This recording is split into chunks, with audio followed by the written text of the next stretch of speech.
Hi, I want to make this quick video to explain a few different things about the Legacy Minecraft community because there's been some confusion about how things work, how things are supposed to work, and how, like the pros and cons about certain things. So I want to talk about JBans quickly, and then I want to talk about what that means for the rest of the community, other than servers that don't have it. And what is JBans? Well, it's this cool plugin that when you add it to your server, it applies this global bans list, which with like thousands of players that have been banned on other servers that have the plugin as well. So it's basically a global bans list, which is exactly what it's sold as. You don't have to pay for it, but that's what it's sold as. And that's what its purpose is. What that means is your server will be much easier to run. Your staff don't have to be as vigilant. Of course, they should always be vigilant, but they don't have to be as policing on like the rules anymore because, well, there'll be less players breaking them, hopefully. Now, this isn't always the case. Some people do get false ban very occasionally, but as far as I can tell, it's minimal. But it seems to happen the most when one player gets banned and another player was right next to them. But of course, they wouldn't have been doing anything because they didn't even know this person was cheating. But if this person was cheating, it's logically relevant to assume that this person could also be cheating. So if this person's X-raying and they're mining with this person over here, whether this person's cheating or not, the staff won't see it that way. They're just going to ban both players. And I'm very surprised that didn't happen to me, but yeah, it happens. And when it happens, there needs to be systems in play for remedying the situation. And we're going to talk about that. But first, more on JBans. So JBans is this global bans list, and what that means is your server will be easier to run, but that's at the expense of a player base because most of the big name players, the players that have been playing for years and years on these servers, because they've been playing for years and years, they've probably racked up a few bans. I know I have, and I know a few other players that have. I don't have any in mind right now, but there's quite a few. And the ones that don't stop playing, they will get banned eventually because they're going to do something stupid. They're going to get embroiled in some controversy. It's bound to happen eventually, which is kind of sad, but that's just kind of how it is. You know, running Minecraft, that's just how it works. Some people, like most people, are just going to get banned. They're going to get a ban eventually, no matter what, unless they completely keep to themselves and don't involve themselves in anyone else's business or community or anything. If they just build their own house, do their own stuff, they're probably fine. But if they don't do that, they're bound to get banned eventually. Due to something stupid or some weird decision or some controversy or something. It's just they're bound to get banned eventually. And when that happens, they're put on this global bans list. And what that means then is the staff on every single server that uses JBans has the power to globally ban absolutely anyone from their community given enough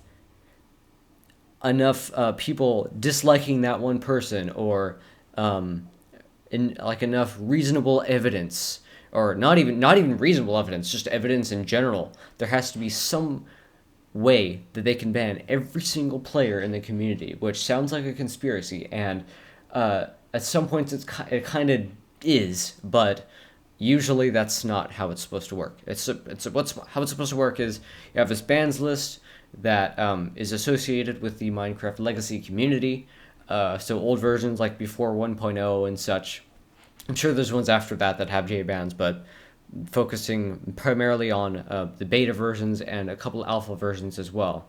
Two servers that I've played on are Alpha Place and Beta Lands. Beta Lands had a few spin-offs like Retro Lands and stuff, which I also played on, which were quite fun.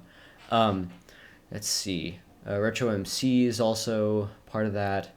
And even some staff are shared between servers. So, whoops, sorry about that. So it's not always bad. It's not always good either.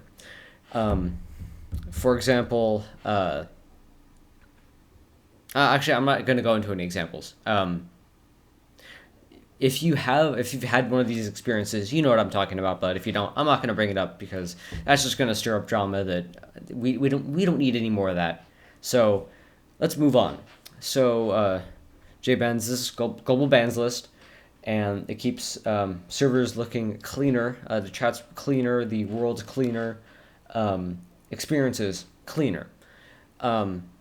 But the downside to this, the downside to JBans in general, is your player base will be much smaller because every player is going to get some kind of punishment at some point, and a lot of the staff don't necessarily think about how it's going to impact other people. They just moderate the server that they're a part of. At least most of them do. I'm pretty sure others have more wide range of experience that can change their position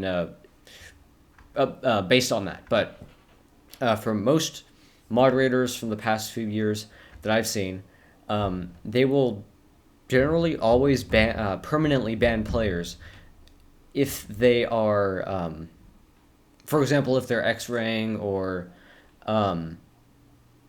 even if they just talk back to one of the staff members, which happens from time to time, and there's no good excuse for that. But at the same time, if the staff are not respecting the players, there's no reason for the players to respect the staff. So it kind of goes both ways, and sometimes that doesn't quite work out. But when you talk to your players, you have to kind of pay attention and say, okay, should I be saying this? Is this something I need to be saying? Is this something that I should say? Is this mean? Is this nice? Is this overly mean? Is this overly nice? Am I letting this person off? Am I giving this person way too much grief for what it's worth? That kind of stuff. And that comes down to customer service. If you are not treating your customers like you should, they're going to leave and never come back, which is not good for business. Certainly not good for a Minecraft server either, where people don't even have to buy anything. They can just play and play and play. So that's something. But what worries me about this is pretty much every JBan server is going to die eventually. Every server with this plugin, because there comes a point where too many players have been banned. Too many mainstream legacy Minecraft community players have been banned. Of course, not all of them have been, but a lot of them have. I'm probably not exaggerating at all by saying at least half of them have been banned. And to some people, that is a good thing, especially owners and staff members of the beta Minecraft community. That is a good thing to have happen. But for the rest, it gets kind of boring. Playing on most of the servers that have JBans, they're completely barren. They're boring because they don't have enough players. They're barren because there's not a lot of people building new stuff. Of course, you get a couple new players trickling in now and then they leave after about a month and never come back. And that's just kind of how it works. You have to have an uprising community to keep going, So JBans, it was a great idea, and I think was primarily made as a stopgap, and only a stopgap, because other than that, there's no real other good reason why it exists. And like I said, the downsides, they almost primarily outweigh the upsides completely. I'd have to say that, or I know that if I made a server, I wouldn't have JBans, just because there's so many main players in the community that are on that list, therefore cannot join my server, so my server wouldn't get any uptake. My servers never really get any uptake anyway, but that's just kind of how it is. I don't advertise, so yeah, and I'm not even running any as it is, so that's also kind of why. But back to JBans. Good idea. I think it still needs to be worked on. I'm pretty sure it's been around for quite a few years, maybe even up to 4 years by now. But I think it's a good idea. It just needs more TLC. Now, I'm not going to talk a bunch about this. This is just going to be the outro. So if you got what you need, you can leave. But for those who need this information, I made a deal with one of the staff members of a server, and I wouldn't make any more videos on the server, which I completely intend to uphold this agreement. This video is not meant to break that. I'm just thinking a lot about how much, not really how much better, but how I guess how much better things could be, and how much work there still has to be done, or still could be done, on various parts of the Legacy Minecraft community. And this is kind of an all-encompassing video. This isn't just for one server. This is for the entire goobagerie, which is a word that I never use, and probably will never use again, because it's not even a word. But yeah, this concludes my discussion on the Legacy Minecraft community plugin known as JBans. Thanks for watching, and I'll see you all in the next video. This is Outright Redux.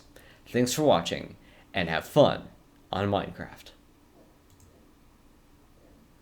I failed to click the button. That never happens. That's what she said.